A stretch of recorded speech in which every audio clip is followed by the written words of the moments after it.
Welcome to Uncensored Conservatism. This is episode number 249. We're looking at currently on today Trump 2.0, week going into week 14.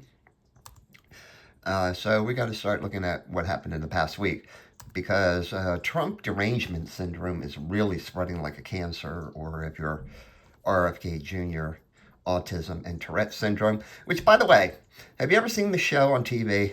I watched 15 minutes one night, and this chick has more problems than just Tourette syndrome.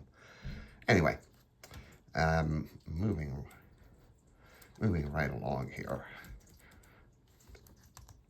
Well, the big news is that Pope Francis died, which means the media will now have cameras trained on a smokestack in the Vatican City, waiting for a white puff of smoke.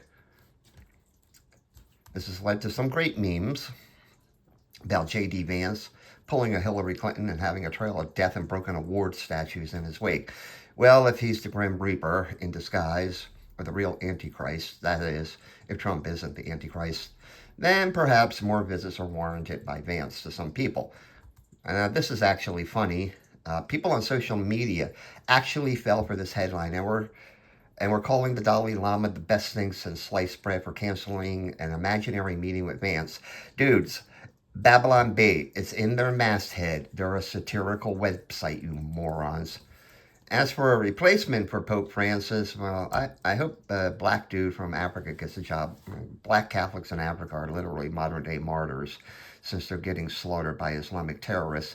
I mean, they don't fool around, those Muslims over there. Convert or face the machete across your neck. Of course, this guy is a possibility. He's term limited, and may be seeking a new job. Wouldn't it be funny if they kept releasing black smoke until like January 21st, 2029? That would really piss off some Democrats, huh? Democrats have this guy in mind as a replacement, being that he's just a regular Maryland dad doing regular Maryland dad things like, human trafficking, being in a gang, and beating your wife. Doesn't say too much about Maryland dads, by the way. This guy is the Democrat. It's the guy the Democrats want to elevate. Good luck with that. And yes, I've heard all the "it's all about due process" shit. This dude's got more due process than someone with a speeding ticket. And it's good to know some senators are going to defend the scumbag, along with some self-righteous Congress critters. And I don't know how that's working out. Seriously, the Democrats think they're winning hearts and minds here, but are they really? Apparently, they have a new mascot coming out in the works for purchase on their website. I mean, they're seriously gaga about this dude. He's become their new poster boy. And this graphic is the absolute truth. A Maryland woman gets raped and killed by an illegal immigrant, and we hear crickets. A gang member from El Salvador gets deported, and Democrats are rushing to El Salvador to get his release.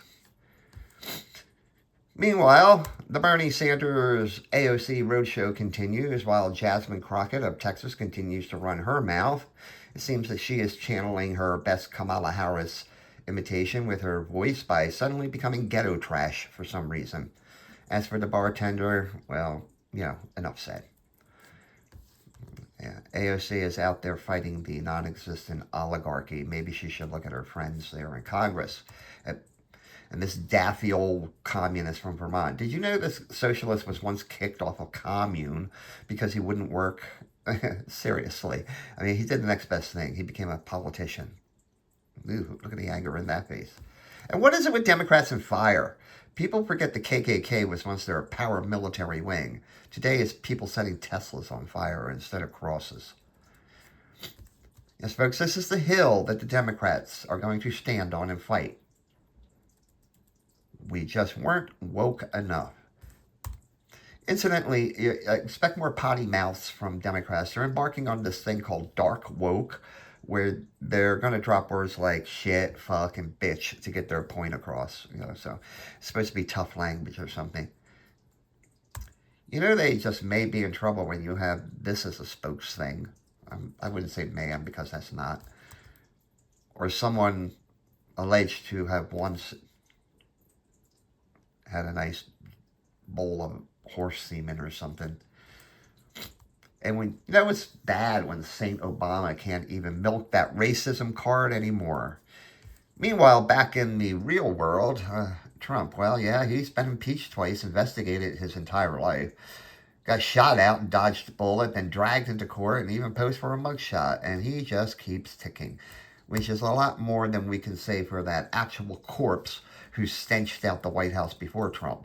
And yes, having lost Congress and the White House and sort of the Supreme Court, all the Democrats have left are the federal district courts, which makes you wonder, you know, about that due process. And of course, Trump continues to troll the left with the possibility of a third term. The Dems think they're funny with a Obama 2028 hat. I mean, they're not even original anymore. So I read where foreign tourism to the United States is going to suffer this year because the Euro snobs and Canadians in Speedos with their old gray hairy balls hanging out won't be coming here. Sounds like a great airfare bargain for Europeans, but ain't it funny how hated we are throughout the world, but illegal immigrants just want to come here. Oh yeah, in case I forget, it was Earth Day. Did you hug a tree? As for those renewable energy sources like windmills, climate skulls champion, yeah, about those things. What do we do with them? Before I forget, remember we were told to follow the science with COVID? And not that you could tell the difference or anything. Do you really think that dude on the right who thinks they're a girl has a competitive advantage against those real girls on the left? But follow the science. Because this pretty much sums it up. And did anyone ever notice that these transgender influencers seem like caricatures of real women? If I was a female, I'd be kind of pissed and offended. So RFK Jr. ruffles some feathers in his effort to make the country healthy, and the Democrats acted as expected and are now defending food additives because, Trump and all that. It may be a joke now, but it's going to become a reality. And I'm sure there are some fat, obese slobs crying in their potato chip bags right about now. I assume potato chips and sodas will be defended as a constitutional right. Hey, you want to buy that stuff, and I like soda and potato chips, go for it. But my taxes through your food stamp EBT card shouldn't pay for it. And that's sure to piss off some governors like this piece of walrus blubber from Illinois. Yeah, if it ain't Elon Musk, it ain't this the truth.